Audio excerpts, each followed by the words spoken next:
ছাত্রজীবনই ভবিষ্যৎ জীবন গড়ে তোলার উপযুক্ত সময়। এই সময়েই মানুষ নিজের চরিত্র, নৈতিকতা ও আদর্শকে গড়ে তোলে।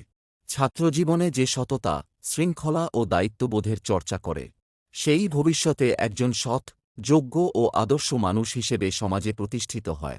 অন্যদিকে ছাত্রজীবনে খারাপ অভ্যাস, অসততা বা অনৈতিক কাজের সাথে জড়িয়ে পড়লে তার প্রভাব পুরো ভবিষ্যৎ জীবনকে কলুষিত করে দিতে পারে। তাই ছাত্রজীবনকে জ্ঞান অর্জন, চরিত্র গঠন ও সুন্দর ভবিষ্যৎ নির্মাণের সেরা সুযোগ হিসেবে কাজে লাগানো উচিত।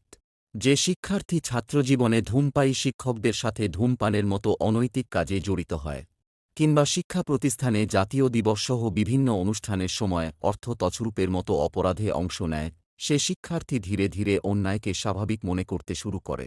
এই খারাপ অভ্যাসই পরে কর্মজীবনে দুর্নীতি, অর্থ আত্মসাৎ ও অর্থ পাচারের মতো বড় অপরাধে জড়িয়ে পড়ার পথ তৈরি করে।